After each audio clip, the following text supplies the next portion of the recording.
Critical Sanctuary Season 1, Jokkmokk, and Fly Home. This is Staying In. We're gathered here today to celebrate the fact that I did a first thing, a thing that I've never done before last week. Okay. And I'd like to share it with you all. I mean, you two are pretty cosmopolitan chaps. Yep. Oh, completely. You've probably done this before. Yep. Okay. So I'm not expecting you to be wowed. I'm not expecting anyone to be wowed. I'm not expecting anyone to be particularly impressed. But I felt like it was not a big deal, but it was kind of like, it was like a new thing that I'd not done before. And it was going for a winter-summer holiday. A winter-summer holiday. Travelling to winter sun.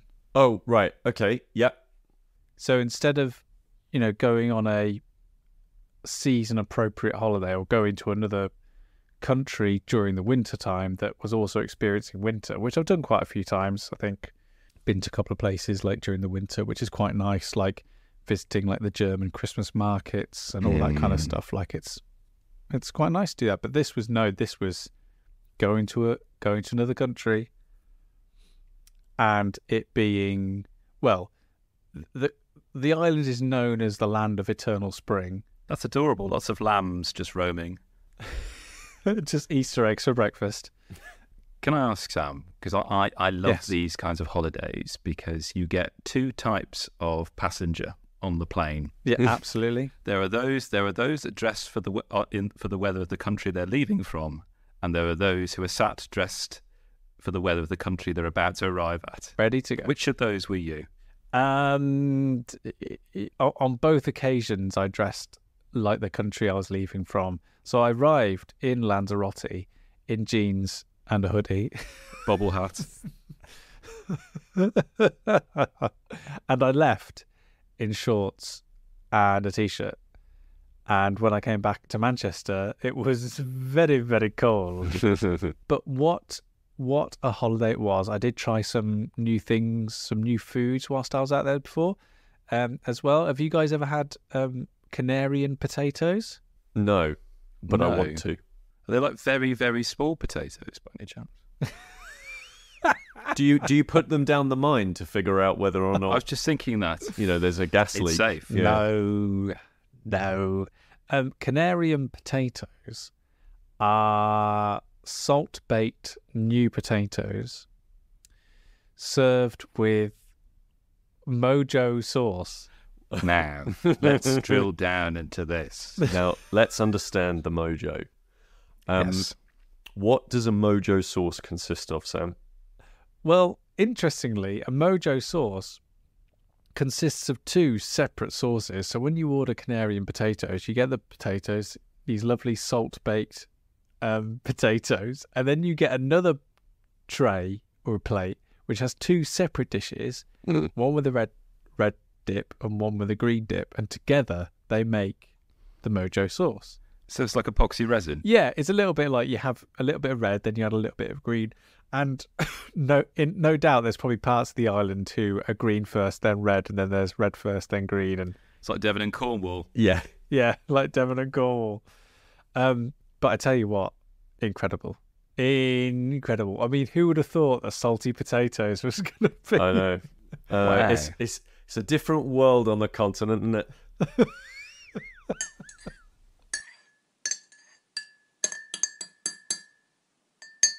Well, I had a bit of a culinary experience, Sam. Wasn't obviously as extensive as yours. I went for afternoon tea last Sunday. Love an afternoon tea. Yeah, an afternoon tea is wonderful. One thing that I've realised is as I'm getting older, my sweet tooth is waning. And one thing I've noticed about an afternoon tea is you've got 3 tiers. They bring this cake stand and plonk it down there. It's 3 tiers. The bottom tier is sandwiches, and the top 2 tiers are cakes and pastries. And it's incredible. Yeah. Tier 1, smashed it, savoury. Yeah.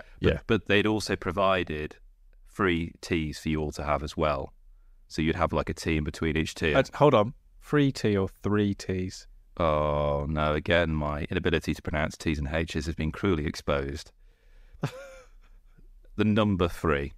Okay, 3T. And did you get to select... Yes. The only reason I asked for clarification is, did you get to select the Yes. teas? Now, you would love this place, Sam. This is Davenports, which is, I think, number 1 for afternoon tea in the country. It's been voted. No, it's not. Yep. Literally Well, just been voted. There was a sign outside that said so, Sam. It's like when you go to New York and everywhere's got world's best coffee or number one. Yeah. Number one New York coffee. But like the person who runs it is like an actual tea historian who is like an ambassador for the UK. And we had this long chat. It's like she quizzed me. She said, "Okay, what teas do you like?" I said, "I like green tea." She said, "Okay, how do you prepare your green tea?" And I was like, "Oh, well, I take the bag and I put a bit of cold water in there." She's brilliant, well done, excellent. I was like, I really love this woman. This is incredible. And we had first Bush Darjeeling, which I'd never had before, which is quite a very good tea to have. Bush. Yeah. And then we had a lovely Sencha white tea. Very nice. And then a lovely currency fruity rooibos tea, which I know you don't like typically, Sam, but this one was an absolute belter. But I was struggling. I got past tier 1, smashed it. The sandwiches were great. Tier 2, okay. But it's basically like the raid, like working your way up, level by level. And just like I get to the final tier, done. The thing goes away, and then the waiter comes over.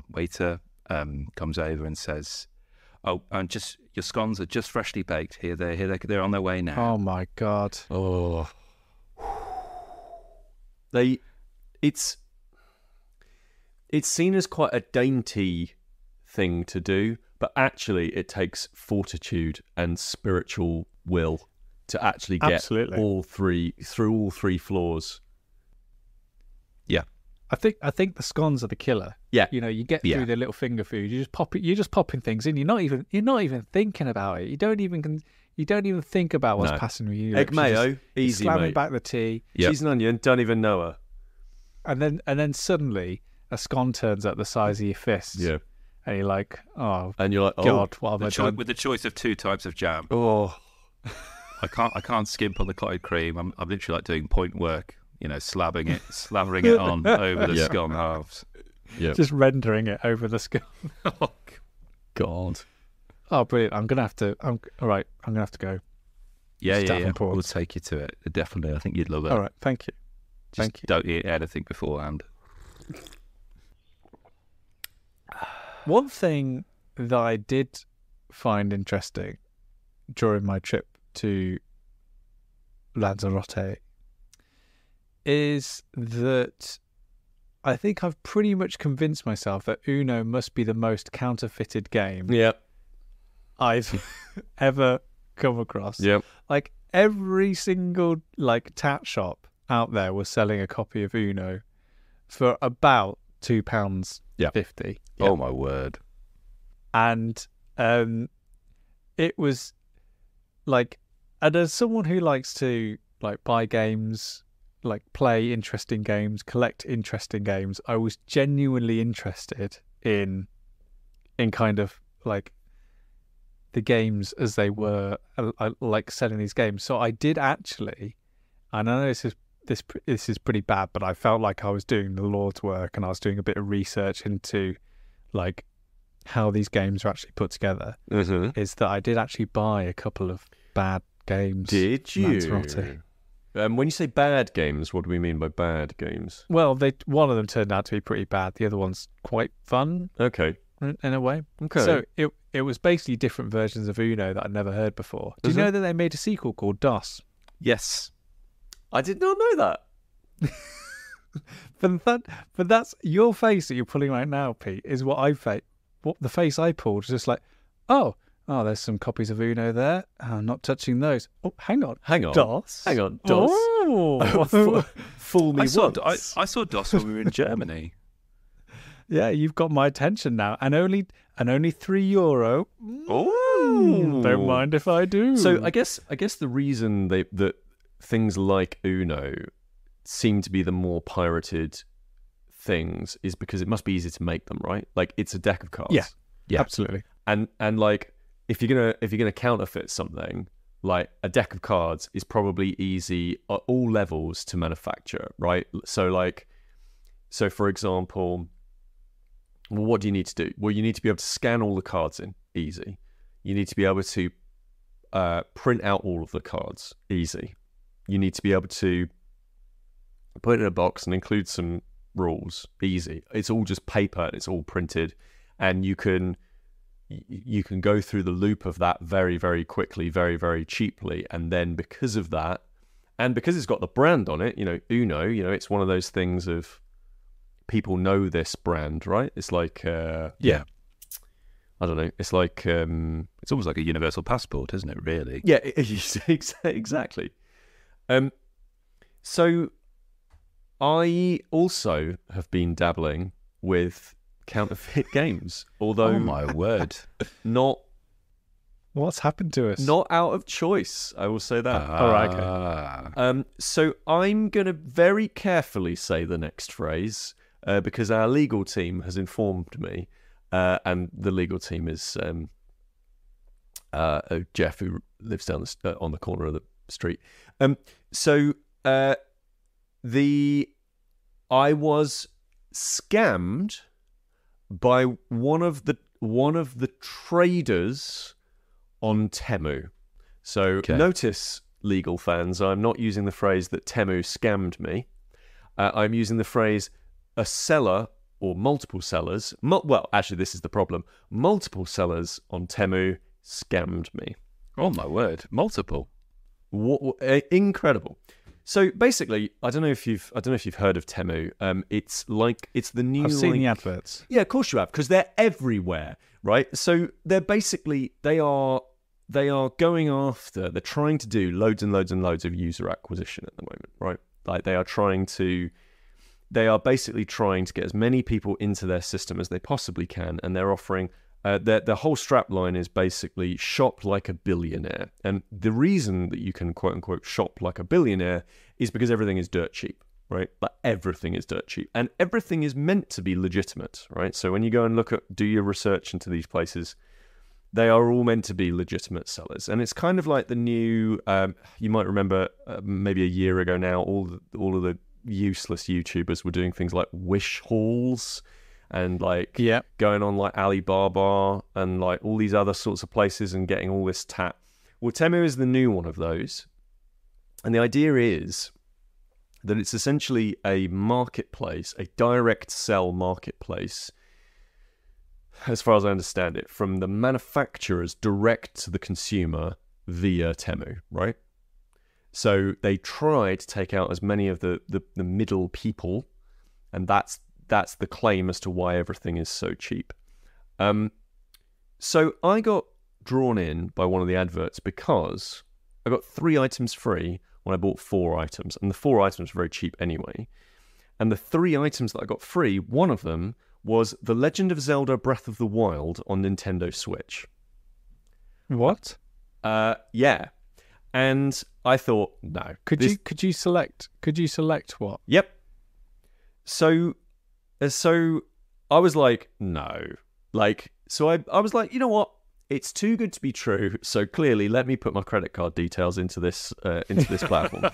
So I purchased a whole bunch of different things. We'll go over what they are in a second. There were 2 items that I'm not going to talk too much about. One of them was a dice set. You're not really counterfeiting anything there. It's a dice set. One of them was a card. There's 2 5s on there. Yeah, I did. I will be honest, Sam. I did double check. One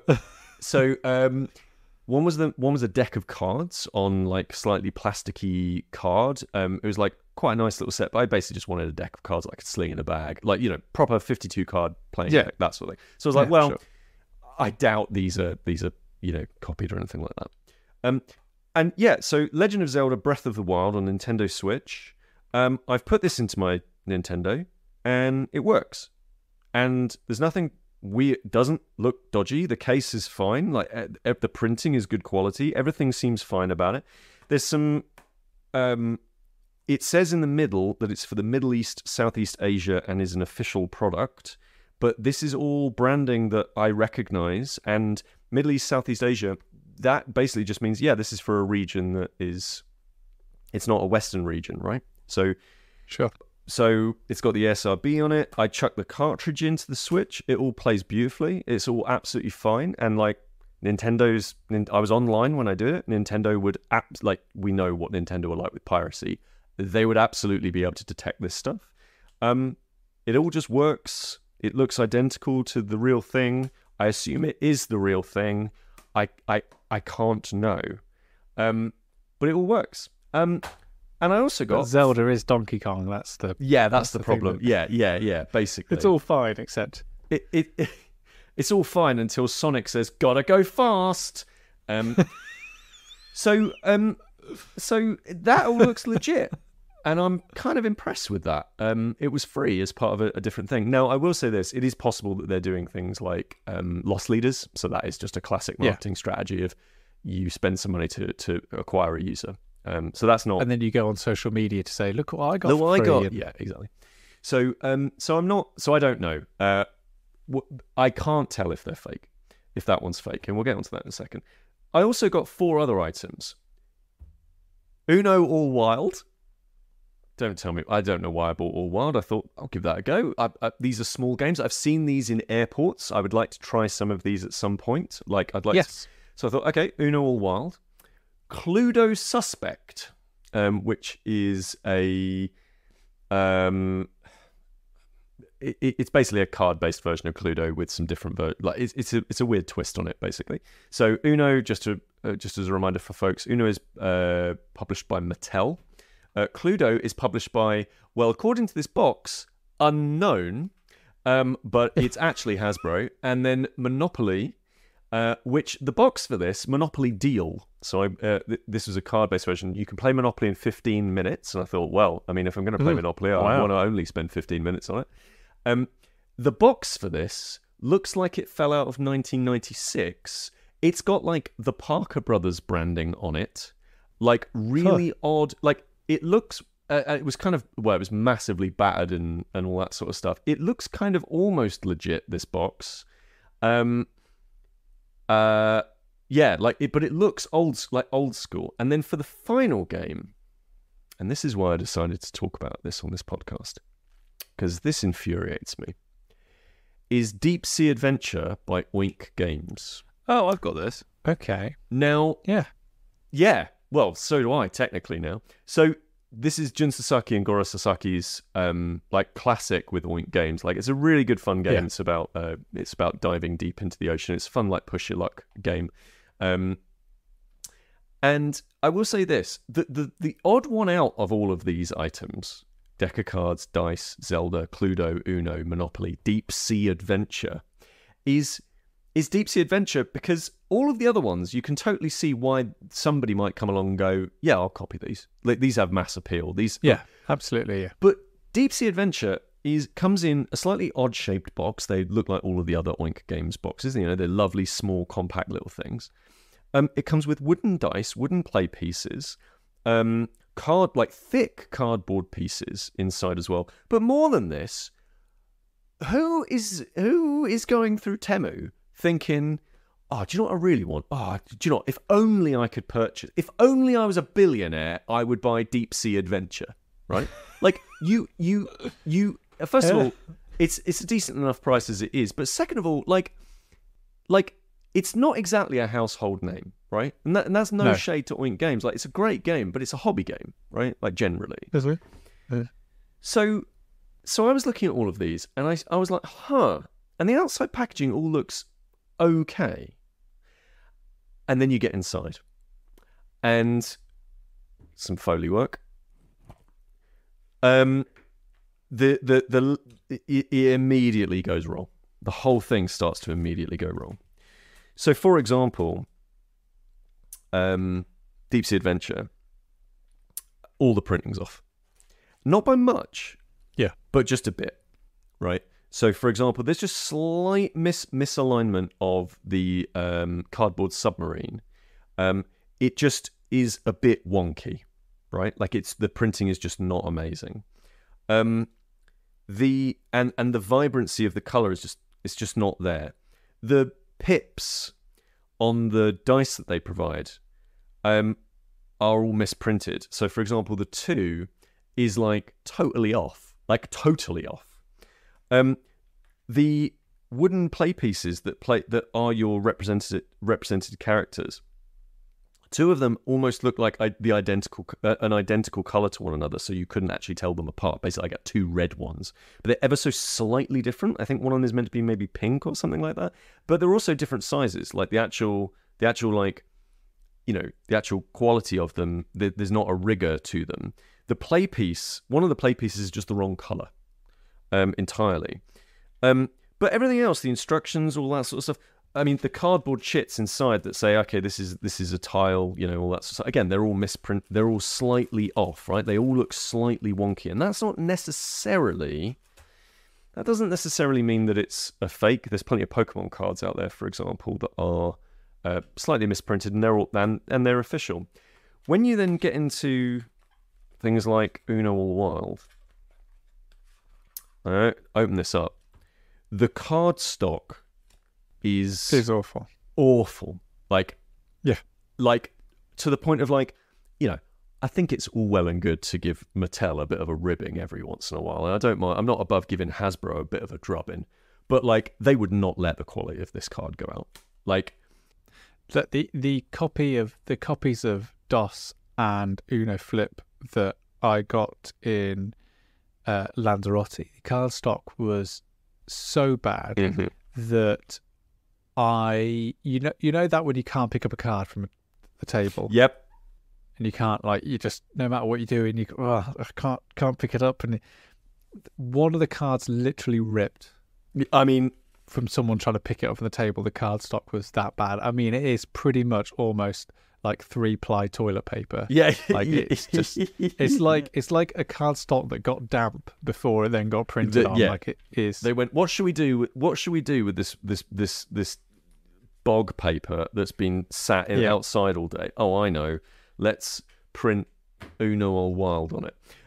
So then you go and look at something like the instructions in something like Cluedo Suspect. So again, obviously the card quality is really, really bad. But, you know, I mentioned earlier then, it's really unclear who actually makes this product from the outside of the box.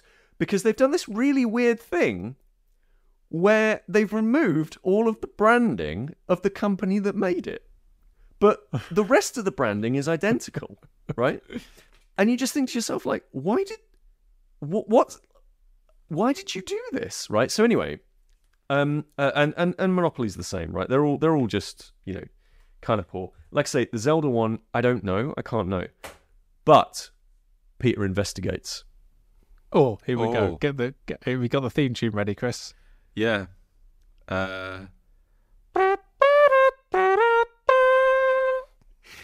Perfect.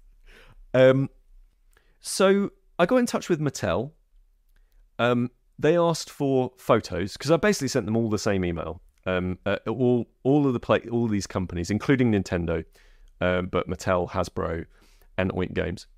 I sent them all the same email, so I didn't, you know, so I could have a sort of fair experiment to find out what it was. And I also provided photos of these items as well, like lots and lots of details of these photos, and basically said, "Is this legitimate?" I got in touch with Mattel. They asked for photos, and then they just didn't respond. I got in touch with Nintendo, and they didn't seem to care, which I was really wigged out by. I was like, they said, don't know. Anyway, here's a website. Here's a website where you can tell whether or not the game is fake. Clicked on the link, didn't work, so I've no idea what that was about. And then they said, we suggest you get in touch with Temu to find out if it's legit. I was like, Nintendo, I don't mean to be rude, but I don't think Temu's going to be on the side of like, oh no, they are definitely fake. So they basically said, you know, you'll have to ask Temu whether or not it's fake. So Nintendo don't seem so they don't seem to care. So Mattel, Nintendo, they don't really care, as far as I can tell. Hasbro, they took a really long time with me. As in, they literally responded to a bunch of different emails and asked for more information, and they were looking into it. And they basically said that I've been advised by our legal team that these are unfortunately counterfeits. So this is Monopoly Deal and Cluedo Suspect. We'd be happy to provide you with a claim email confirming that they're illegitimate so that you can go back to the original seller to get a refund. Our legal department has also asked if you can provide even more information. There should be a sticker on the manufacturing thing, and they were right, that says where they were made, and we are going to investigate further. Wow. They're going to be knocking on doors. They are going to be knocking on doors. So that was really good. I thought that was a really lovely move from Hasbro. I thought they seemed to care, which was good. And then Oink Games, they were actually the first to come back to me. So they're only a small part. Like, this is the thing that really, puts it on my chips. Like, they're a small manufacturer, right? They're a small board game company. We've literally talked to some of their people that work there because they go to small little conventions, right? Yep. So they said, I'm really sorry to tell you that you bought a counterfeit copy. If you see our game at a really low price, you'd want to double check where you are purchasing the game from. And they basically just said, it's definitely not legit. We're really sorry, but that's it. That's not what it is. So in the end, I got back in touch with them, and after a little bit of argy-bargy and don't you know who I am, Peter Willington from Tunbridge Wells, they gave me all my money back. Wow. And I'm going to play these once, and then to find out whether or not I actually like them, and then I'm going to recycle them so that they don't end up in the chain. Because honestly, the thing that kind of got me with especially with Deep Sea Adventure, was this could be somebody's first non-mainstream board game. Yeah, right. Absolutely, yeah. Mm-hmm. And like, the quality of this is poor, right?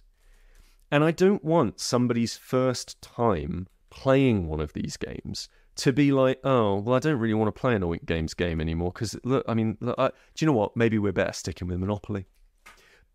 Because at least they have, manufacturing standards, right? When you're actually buying a legitimate version of these. And it's totally not fair on these smaller places because, again, I just feel like, who's going out of their way to buy Deep Sea Adventure, right? Like, who's sat there thinking, oh, gotta have that? So they're all going to get pulped, basically. They're all going to get recycled after I played them just to see whether or not I actually like the things themselves, and maybe I'll buy them eventually. Who knows? But wow, like what a sort of, what an introduction to Temu as a service. Like, and I got me thinking, I wonder how bad counterfeiting games has got, because obviously, we're looking here at like Cluedo and Uno and all that stuff, and you get it, why these things are being copied.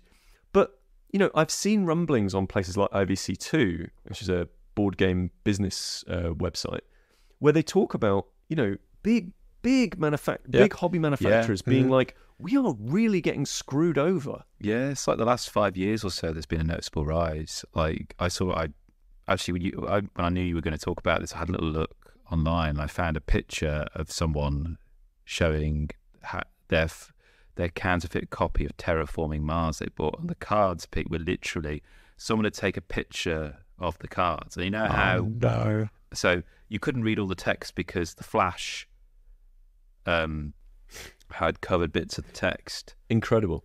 It is extraordinary. It usually tends to be the bigger, dare I say, more popular titles. So Days of Wonder, for example, every game from Days of Wonder who release one board game a year, they are more or less nearly top of the list in terms of counterfeit games, for example.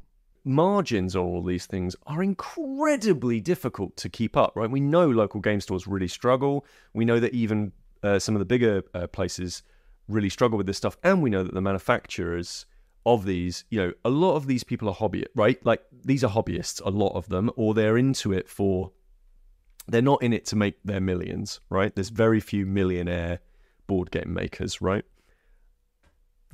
How do we avoid this? How do we do this?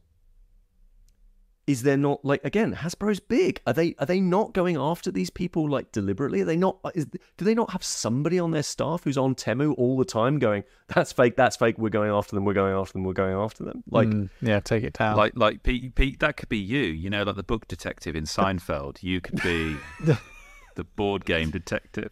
I just think, maybe it's worth, maybe all that we can do is talk about the things, the shops that we use and that we advocate, and that we shop from. So, for example, like Chaos Cards, Magic Madhouse, Element Games if you're after cheap war game stuff, and RPGs and board games as well. They're pretty good. I like Zatu, are pretty good. Really good. And I think, you know, what you say, and I guess what Oink Games says is speaks true. And if there's one thing that the board game market has going for it, is that in terms of price and cost, games do hold their value. Yeah. And you know, there are a few outliers, of course, but they tend to be outliers for a reason. And if something is too good to be true, then it probably is. I mean, if you want to get a bit of a sense check, then boardgameprices.co.uk is usually my first go-to place whenever I'm thinking of buying any board game, because that gives you a list of everywhere where that board game is being sold, and if it's available and if it's out of stock, and will give you a price rundown of where that board game is on offer and its cheapest to its most expensive. And that can sometimes give you a good, accurate barometer of what you should be spending to acquire that game. Now, you can pick your shop at will. You might prefer one to another that's a bit more expensive because you get a good service from there. But a site like Board Game Prices at least lets you know what the wider market values that property as. So you know whether, oh, hang on, there seems to be a lot cheaper here for some reason. There must be some reason for that. Yeah. And I guess it's a case of like, because this is the other thing, right? Like, Temu is trying to be a legitimate business. They've certainly got enough money in the bank to do these kinds of activities of like lots of advertising, for example. I suppose for the time being, we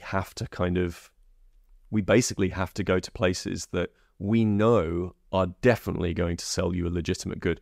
Because even, you know, places like Amazon, for example, are now starting to see these games enter their own supply line through no fault of their own, you know.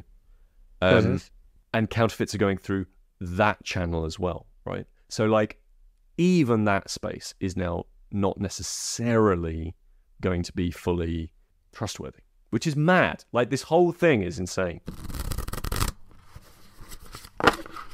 Right. Shall we... let's talk about nicer things. Talk about some good things. Let's talk about nice things. Let me talk about some nicer things. Come on. Can I talk about some nice things? Let's do it. I've got a couple of really, really nice things that I wanted to share this time. One's the most Kris game that has ever been created. Oh my word. Okay. For whatever reason. Kris, were you ever bitten, or did anyone ask you like a questionnaire for something you never knew what it was for? I literally have done something the other day for the Office for National Statistics. They just asked me these random questions. Oh, right. Okay. Well, they were pooling information to make the perfect game for you. There we go. So I can talk about that game, or I can have a bit of an update on I've been playing Critical Sanctuary. Oh, okay. Yeah, I'm interested in this. This is an episodic kind of campaign-esque game, isn't it? this is the one that I played the intro to, right? Yeah. Like, we got that special press pack thingy. Yeah. So you play Critical Foundation, and I'm currently playing Critical Sanctuary, and you played Critical Foundation Episode 0, and I'm playing the full season of Critical Sanctuary. So the common wordage there is critical. So critical is kind of like the brand, and Foundation and Strategy are two different seasons. They're two different sort of branches of that brand. Now you can go back to episode number something. Kris will let us know to hear what Pete had to say about Critical Foundation. But the broad strokes of this small box board game is essentially it's an RPG in a box, and the whole selling point is, the elevator pitch is that you can just lift the lid off the box and get playing an RPG within about 5 minutes. with little to no prep for a DM or a GM or any of the players to do, with little to no experience that anyone needs to have in terms of how an RPG runs or plays. You just open the box, you play them. Yep. And each box contains 9 different stories, 9 different adventures over the course of a season, which each take about 30 to 35 minutes to play. So the premise is it's meant to feel like you're playing like a TV series. Wonderful. Like every time you sit down, you're watching or playing a 30-minute episode of a TV series. Now, the one you played, Foundation, was a sci-fi setting, Pete. My genre. And that was just the sort of introductory episode 0 of that. Yes. Now, Sanctuary, which is what I've been playing, has a more fantasy setting to it. And I've been with my weekly board gaming group. Shout out. Yes. What do you call yourself, Sam? Yeah, what's the name that you have on your little patches? It's got. I presume it must be Sam and the. You're right, Kris. We do have to come up with something soon, or else it is going to really bug me. And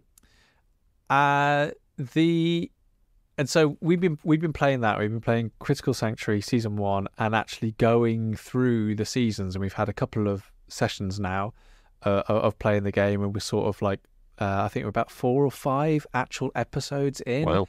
And I'm basically just wanting to kind of confirm what Pete sort of you hinted at and you sort of started to believe through the episode 0 thing of how good this is in terms of, firstly, getting people to play an RPG who've never played an RPG before, and also providing that RPG experience, that sort of lived creative world experience so quickly and vibrantly with very little prep time. Like I was my usual diligent self, and I've been the GM for the campaign, and there was a little bit of reading to do in terms of the general rules and how it kind of operates, but really there wasn't much, and we've been having an absolute blast going on our adventure. And how Critical is shaped is there is not much in the way of creative license. Like there is a specific way the story needs to go and specific things that need to happen in order to make the episode so short, in order to make the experience welcoming to people who've never played an RPG before. So that was the thing I was most worried about, was will I have to rein in that creativity? Will I have to railroad players in certain moments? And the reality of the situation is I've not ever had to do it. Really? Like, the stories are so well written and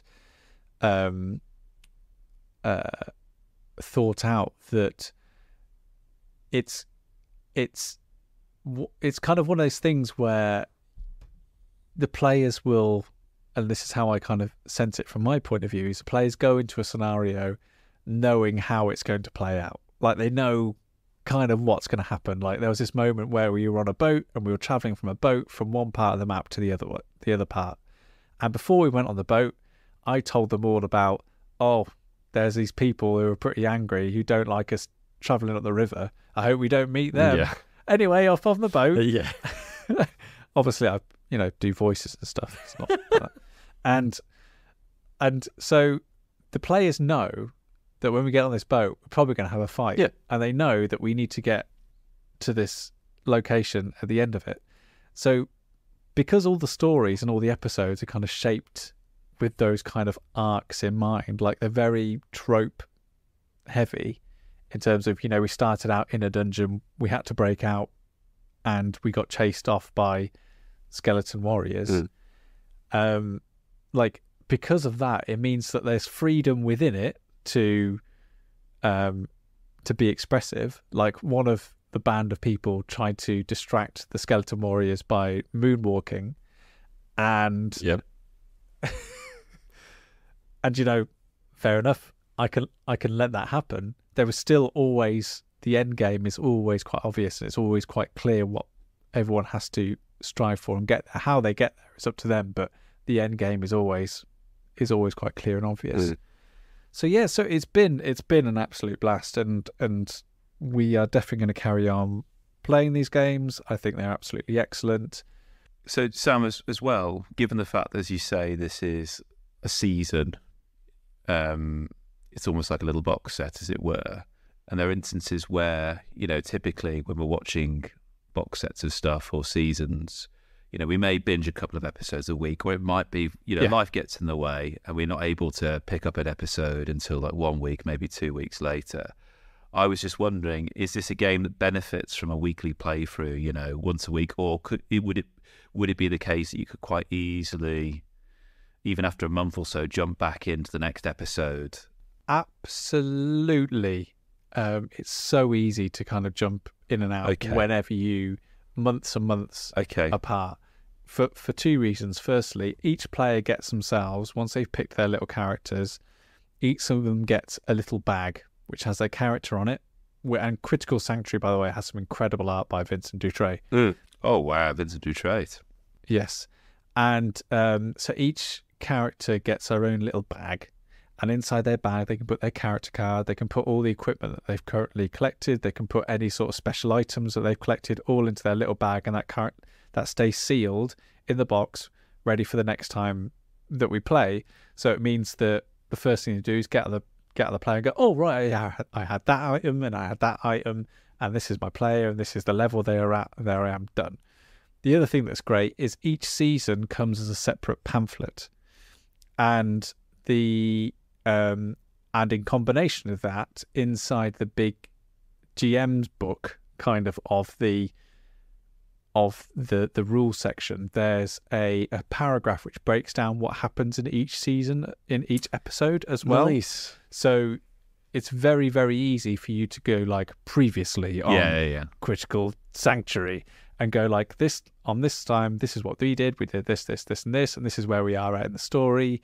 And as well as each pamphlet for the book, in each book for each episode, there's also a little bit of a recap in terms of this is where we're at, this is what we're doing, and this is what we are trying to do in the world. So it is really made up, and it is wholly designed for pick up and play experiences without any reliance on, right, we've got to do this within a month or else we're going to lose track. The way I like to think of the difference between this series of games and more traditional role-playing games, even modern traditional, 5th edition, for example, I feel like the Critical series feels like a game, whereas as in it requires the same amount of input and effort as a game, whereas with TTRPGs they can often feel like a full hobby, where it's like, no, this is your one, like this, like you are into 5th edition and like you don't play any of the other RPGs around this because it is enough to just be into 5th edition, for example, right? Yeah, absolutely. Whereas this is like, it's for people who are like, I don't have time for that in my life, but I still want to enjoy the nice bits of making believe, right? Was it? Absolutely. I think it's just an absolutely incredible series, and talking about price and cost, the cost of getting one of these boxes is really not, for what you get inside of it, and for the same equivalent time for watching a box set on TV. I think it's an incredible value for money. It's been amazing. Incidentally, it was episode 177 that Pete talked about Critical Foundation. Thank you, Chris. But should we just talk briefly about the game designed for Kris, by Kris, by many, many Krises, that are currently being grown in a lab somewhere? Yes, please. Amazing. So here we go, Kris. First of all, it's called Jokkmokk, which is a town, a city in Sweden that for the last 400 years has held a winter festival. So I can see you there already in your mustard scarf, your big woolly hat, ready, loving life, a little bit of culture, a little bit of... I love Sweden. Yes, I know you do. I know. And the best way, and as usual, my wife is the best person when it comes to boiling down games to their absolute essence from a marketing point of view. And she described Jokkmokk as, this is a really laid back sushi go. And I was like, yes, it is. Yes, it absolutely is. And oh, that sounds nice. And how Jokkmokk works is it's a lot like Sushi Go. It's a set collection game. And what you're trying to do is collect different goods as you're going around the Jokkmokk markets, the Christmas, the festive markets. So you're collecting antique kettles, you're collecting brightly designed wooden horses, you're snacking on hot dogs as you're walking around, and each one goes into your little tableau. There we go. And depending on how many of those you collect at the end of the game, you get certain points. And certain things have different ways of working. So, for example, for every 3 antique kettles that you get at the end of the game, that's 10 points. For every hot dog you get, it's 2 points. But don't be the person with the most hot dogs, because you'll get points subtracted from you at the end of the game. So you've got to be sort of middling around your hot dog munching in order not to be the person who's munching the most. And unlike in Sushi Go, you know, like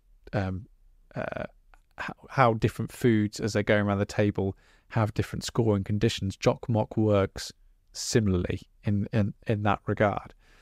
And it just has an exceptionally chilled out and laid back approach to its gameplay and its mechanisms that you cannot help just leaning back whilst you're playing it and just overviewing exactly what's happening and not feeling at any point in direct competition with any of the people around you, just as if you're just lazily walking around this market, picking up stuff as you're going through, and having a real blast, just trying to maximize the things that you're collecting as you're going. And the reason why I know this is perfect for Kris is at some point you just want to collect something because it's quite nice. Yeah, perfect. Rather than it's going to maximize.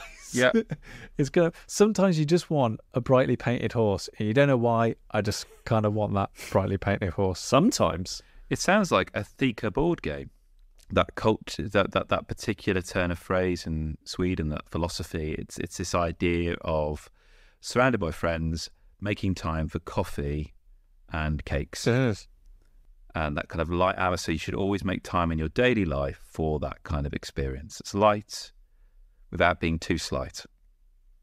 No, absolutely. That really is the thing that it does exude. And you know, credit to Henrik Larsson who designed it, and the art as well is absolutely stunning for it as well. Like things do the things that you are buying really do pop off the table. Christina Hagefors is the artist for this, and I do have to say that when we played it for the first time, we were kind of like, that was just absolutely, you know, chilled out. And you know, I love a game where you can have a conversation on top of the game that you're playing, and for it never actually to feel obtrusive. Like one of the takeaways that I mentioned when we were talking about Twilight Imperium was it really felt like you guys didn't come to visit me at all, because we never actually spoke to each other about anything for pretty much the whole weekend, because it was just the game. And even though I really love the game, I kind of am sort of sad that I didn't feel like I actually spent any time with you, because it was just the game. However, with Jokkmokk, it's should we just have a little catch up, and we could just play something as we're playing, and we'll just move a little thing around, collect a little thing, but we're going to catch up while we're playing. I love that sort of stuff. Nice. I think the thing that really sort of has sold Jokkmokk for me, and I'm definitely keeping it in my collection, especially as we're approaching, you know, more winter and that sort of wrap up warm feeling, is that there is a ton of stuff that you can add to the market. And you can basically create your own customizable market depending on how combative, or depending on how difficult, or depending on how challenging you want the actual collection aspect of the game to be. And in the back of the book, it actually gives you some like recommendations of, do you just want a chilled out family affair? Do you want it to be a bit more challenging? Do you want there to be a bit more cards in there that do have different effects? And this is what you need to add into the pile to create that sound. Or create that feeling. So yeah, it's really, really good. You'll love it, Kris. It's just your board game. We'll play on Saturday, Sam. Well, actually, I've got to thank you again, Sam, because you directed my attention to 2 card games that we were sent to review by Helvetiq. Very kindly sent us these games. And Coiled Spring. Thank you very much. And you sent them to me because A, they've got really good art, but B, they're cooperative card games. And I'm a big fan of cooperative games, so is my partner. And kind of riding that sense of relaxation that you were talking beforehand, Sam, riding that wave, these are very, very pleasant experiences. They're not going to set the world on fire. They don't want to. That's not their remit. This is a part of a line of games. We've spoken about this line of games before that Helvetiq Games are doing, which are absolutely lovely, where they're presenting eco-friendly games. So the paper that is used to make the cards and the box is responsibly sourced. So, Pete, when you've pulped those counterfeit games, hopefully, karma, they'll turn into a game that Helvetiq will produce. I hope so. But equally also that kind of eco-centric emphasis also is inflected upon the themes of both games. So these are Fly Home, which is designed by Chloe Juridan, with illustrations by Lisa Voisard and graphic design by Vanessa Larson. That's a beautiful looking game. And there's Fish and Flip. It's got an N in the middle. Side note, do you remember like at school, primary school, do you remember that little tuck shop? Was it fish and chips, like the little crisps that were like fish and chips? Oh, yes. They weren't so quite good. crisp. They were like mini. They had the texture of a mini cheddar, but they were like, you know what I mean? Oh, like so fish good. shaped. Yeah. I've literally just forgotten about those now until then. But Fish and Flip is designed by Kevin Lunn with illustrations by Dominic Venland. Now, Fly Home is a memory game. Now, my parents, for some strange reason, I think it's because of my nephews, have become quite into memory games. So typically, picture pairs is another word for it, where you've got loads of pictures face down there. They're in pairs, and you have to kind of flip up an image and then try and find its partner elsewhere. If you don't find the right one, you flip both down until you keep going. What Fly Home does really interestingly is that it takes that premise, which, you know, it's lovely, but it's very slight, and makes it a set collection game. So what you have essentially are, you pick certain traits. You go, out of the selection of traits, we're going to choose a selection of them. So we're actually looking for birds that match these particular traits. Okay. So it might be, for example, beak colour, for example, or type of foot. There's got to be a more ornithological term for that. The type of foot. Sure. Right. Yeah, you know what I mean. Yeah. And it's a little bit like, you know, on Wingspan, where you get those lovely little criteria. Yes. But this cuts straight through that and gets to the point, and it's in this nice kind of picture pair kind of way. And it's that essentially. And if you are able to, and these birds will fit into particular habitats. So you have these habitats to the side of the board. So you're building up these sets. If you complete a habitat, you get a free go. Brilliant. And the game has this wonderful inbuilt clock, which is the owl cards, which essentially trigger the end of the game. So when you inadvertently reveal the 6th owl, that ends the game. So that's somewhere. All right. So it's got a bit of what's it called? Forbidden Island. Yes. Yeah. Definitely. But what tempers that? If you're having a nice time, think, I'm gutted that happened because of chance. There's also binocular cards which allow you to flip over a card and have a little look and go, okay, right, I found the owl. As long as we don't flip that, the game can't end. But then, obviously, as more tiles disappear, we're in that wandering tower scenario. We're thinking, okay, I swear it was that one was the owl. Hopefully, we'll just have to wait until we flip another binoculars to check. So, my young lad is also in the middle of picture pairs fever. The Paw Patrol, I'm an expert at that now. Bloody hell, I can find a chaser a mile away. Rebel on the double. But, you know, how much, I guess what I'm trying to say is, how much does it feel like a memory game and how much does it feel like actual, there's some strategy there?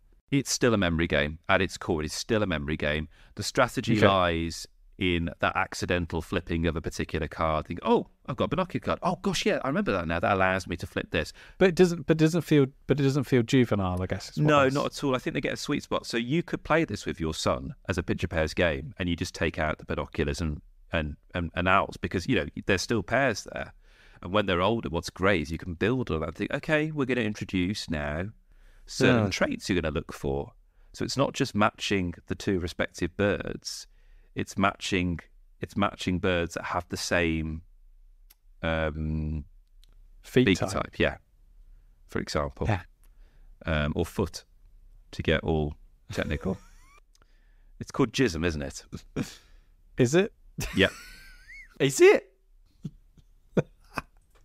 We should for sure find out that that's actually called that before we let this go out as a podcast. Oh, sorry, it's called jizz. Well, hold on. The feet of a bird. No. It's the overall appearance of a bird. Bird watchers or twitchers called it a jizz. Okay. Well, So as long as okay. Well, if Apple's listening, it's all right for us to say that and for us to keep this included as a clean podcast tag. Yeah. Just so make that very clear. Yeah, Sean Dooley describes jizz as the indefinable quality of a particular species, the vibe it gives off, and notes that although it is dismissed by many as some kind of birding alchemy, there is some physical basis to the idea of jizz. That's a quote. Okay, good. There we are. So we're all right. The vibe of a bird. We got away with it. Yeah, we got away with it. We got away with saying it. Yeah, good. Okay. So the next one I want to talk about is a pattern building game, which is Fish and Flip. And the best way to describe this, so if your wife had played this game, Sam, I know what she'll say. She'll say, that is Tetris under the sea. Because what you've got is you are essentially building patterns. And the way it works is a bit like Tetris. So you start off the game and you've got like a row of sea creatures, and there's the highest you can go up to is 7 rows high, but you start off with I think 2 or 3 at the bottom. And what's happening is at the end of every player's go, a new card will be added to that column, almost like Tetris style. Okay. And if you've got groupings that are orthogonal to each other of more than one of the same type of sea creature, so it could be a squid, a swordfish, a seal.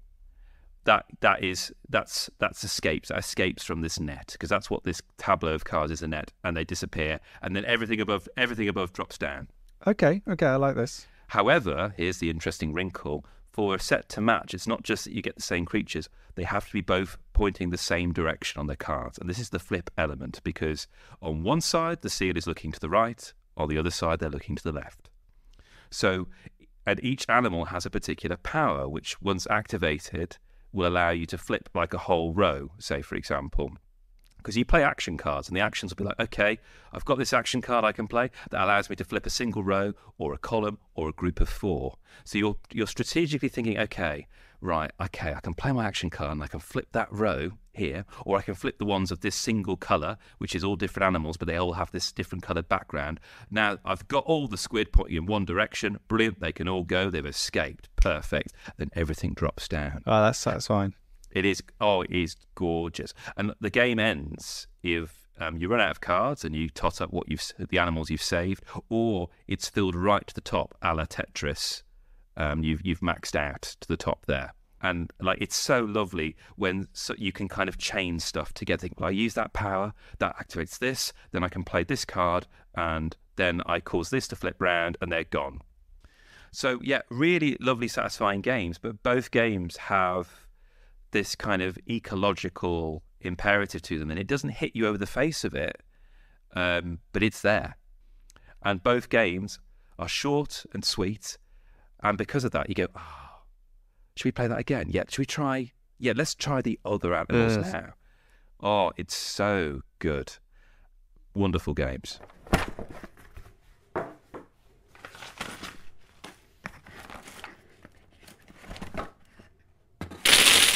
Wow, I feel like we covered a lot. We covered Flip and Fish, Fly Home, Jokkmokk, and Critical Sanctuary Season 1. And Peter getting ripped off. And then you getting ripped off. But we had a Peter Willington Investigates, which is good. Yeah. It's always good. I enjoy those. As always, whenever Peter dons his fedora to solve a crime, or indeed a mystery like what is mojo sauce and how do you eat it, then you can always come to stayinginpod@gmail.com to get your questions, your burning questions answered on the show if you've got one. You can also go to stayinginpod at Instagram, X, sorry, and Facebook as well, but we're mostly on Instagram now just because it's just nicer. Yeah, it's a bit nice. Yeah. And you can also enjoy some of the Spotify playlists that Kris has been curating, creating, overseeing. He's the caretaker, the provisioner, the curator of these playlists. Whenever we talk about something that has music associated with it or a soundtrack, then he'll add that to one of the playlists. And you can get access to that if you've got Spotify. Then you'll be able to listen to them there. Find all the links in the show notes. That's the easiest way to find them. I'm still debating whether to make my Twilight Imperium playlist public. It was pretty good, wasn't it? I thought it was very good. Yeah. Some lovely artists on there. I'm thinking in particular Ash was obviously one of those popular ones. I think it was actually about a third of the playlist was Ash. But it wasn't the fact it was popular, it was just the fact that there was just so much of it. Yeah. There was a lot of Ash. Also, I was also exposed to some new artists as well that I hadn't heard before. There was Cut Capers. That was it. A Bristol band, Cut Capers, and their album Sightseeing and Short Negotiations, which was a lovely thing to have. Yes. Also playing Twilight Imperium. Mm-hmm. Yeah, that was great. And the Silver Sun Pickups. Todd Terje was in there as well. Some Daft Punk. It's a. I mean, if people are interested, then just reach out. Just send us a message on stayinginpod@gmail.com or just let us know. It's a good time. And we can send you that good time playlist. Also, as well, just say thanks to WizKids for sending us Jokkmokk and to Hachette for Critical Sanctuary Season 1 and for Chord Spring for Flip and Fish and Fly Home. It's been a bit of a bumper one. It really has. Been a bit of a big one.